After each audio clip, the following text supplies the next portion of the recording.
আজকের সংবাদে যুগান্তর থেকে নেয়া, ইরান কখনো আপোষ করবে না, যুদ্ধ শুরু। আয়াতুল্লাহ আল ইরান ইসরায়েল যুদ্ধে উত্তপ্ত মধ্যপ্রাচ্যের ভূ রাজনীতি। এরই মধ্যে ইরানের সর্বোচ্চ নেতা আয়াতুল্লাহ আলী খামেনি সাফ জানিয়ে দিলেন, ইরান কখনোই আপোষ করবে না। তিনি আরও বলেছেন, চাপিয়ে দেওয়া যুদ্ধের বিরুদ্ধে দৃঢ় প্রতিরোধ করবে তার দেশ। বুধবার ইসরায়েলের সঙ্গে চলমান উত্তেজনাপূর্ণ পরিস্থিতির মধ্যে জাতির উদ্দেশ্যে টেলিভিশনে দেওয়া ভাষণে এই মন্তব্য করেন তিনি। এছাড়া সামাজিক যোগাযোগ মাধ্যম এক্সে দেওয়া একটি পোস্টে খামেনি লিখেছেন, যুদ্ধ শুরু। আল জাজিরা এবং বিবিসি থেকে এই সূত্র। ইরানে হামলা অব্যাহত রেখেছে ইসরায়েল, তীব্র পাল্টা হামলা চালিয়ে যাচ্ছে ইরানও। এরই মধ্যে বুধবার বিকেলে এমন কড়া বার্তা দেন খামেনি। ভাষণে মার্কিন প্রেসিডেন্ট ডোনাল্ড ট্রাম্পের বক্তব্যের দিকে ইঙ্গিত করে ইরানের এই নেতা আরও বলেছেন, যারা ইরান ও এর ইতিহাস জানে তারা জানে যে ইরান কখনো আত্মসমর্পণ করে না। ইরানি জাতিকে আত্মসমর্পণ করানো যাবে না এবং আমরা কোনো ধরনের আত্মসমর্পণ মেনে নেব না। আমরা কারো অধীন নই। চাপিয়ে দেওয়া যুদ্ধের বিরুদ্ধে কারো চাপের মুখে ইরানি জাতি আত্মসমর্পণ করবে না। তিনি বলেন, ইরানে হামলা চালিয়ে ভুল করেছে ইসরায়েল, এই ভুলের জন্য তাকে শাস্তি পেতেই হবে।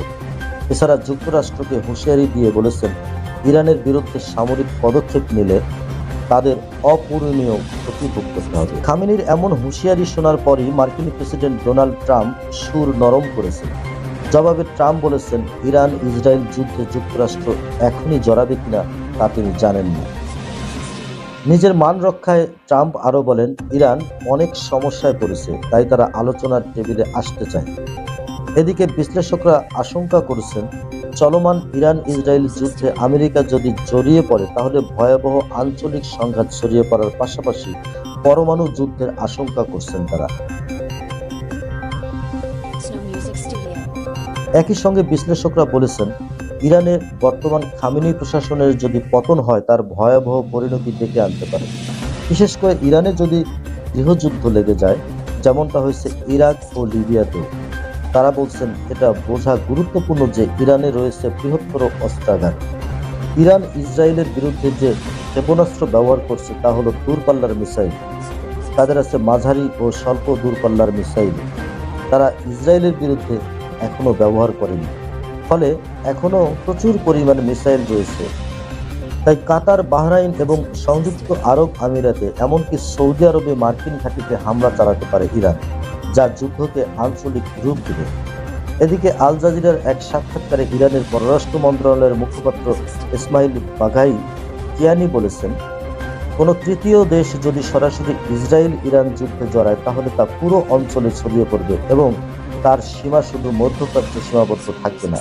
এটি একটি পূর্ণাঙ্গ যুদ্ধ ডেকে আনবে যা পুরো অঞ্চলকে গ্রাস করবে। ইরান ইসরায়েল যুদ্ধের মধ্যেই বুধবার সকালে ইরানের মন্ত্রিসভার বৈঠক অনুষ্ঠিত হয়েছে। বৈঠকে সভাপতিত্ব করেন দেশটির প্রেসিডেন্ট মাসুদ পেজেশকিয়ান। এছাড়া তিনি একটি আনুষ্ঠানিক চিঠি পাঠিয়েছেন কাতারের আমির Sheikh Tamim bin Hamad Al সানির কাছে। কাতারের পররাষ্ট্র মন্ত্রণালয় এই তথ্য নিশ্চিত করলেও চিঠির বিষয়বস্তু প্রকাশ করা হয়নি। বিশ্লেষকদের মতে এই চিঠি হয়তো সেই কূটনৈতিক উদ্যোগেরই অংশ, যেখানে ইরান আঞ্চলিক মিত্রদের সঙ্গে ঘনিষ্ঠ সমন্বয় গড়ে তুলছে। এছাড়া প্রতিবেশী দেশগুলোর প্রতি আহ্বানও জানিয়েছে ইরান, যাতে তাদের ভূখণ্ড ব্যবহার করে কেউ ইরানের সীমানায় অনুপ্রবেশ করতে না পারে। দেশটির সীমান্তরক্ষী বাহিনীর কমান্ডারের বরাতে এই তথ্য জানিয়েছে ইরানি সংবাদ মাধ্যম তাসনিম। দেশটির সীমান্তরক্ষী বাহিনীর পক্ষ থেকে বলা হয়েছে, ইরানের সেনাবাহিনী, বিপ্লবী গার্ড, আইআরজিসি এবং সীমান্ত পুলিশ একযোগে দেশের সীমানা ঘিরে কড়া নজরদারি চালাচ্ছে। এদিকে ইরানকে হুমকি দিয়েছেন ইসরায়েলের প্রতিরক্ষা মন্ত্রী ইসরায়েল কাটজ।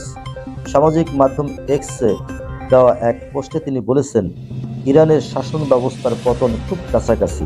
তিনি লিখেছেন, ইরানের ক্ষমতার প্রতীকগুলো একে একে ধ্বংস হচ্ছে।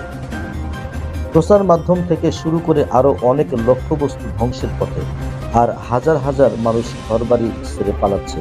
এভাবেই স্বৈর শাসনের পতন ঘটে। এর আগেও মঙ্গলবার তিনি হুঁশিয়ারি দেন, ইরানের সর্বোচ্চ নেতা আয়াতুল্লাহ আলী খামেনির পরিণতি হতে পারে ইরাকের সাবেক স্বৈর শাসক সাদ্দাম হোসেনের মতো। তবে ইসরায়েলি হামলা অথবা হুমকি কোনো কিছুকে তোয়াক্কা করছেন না ইরানের নেতা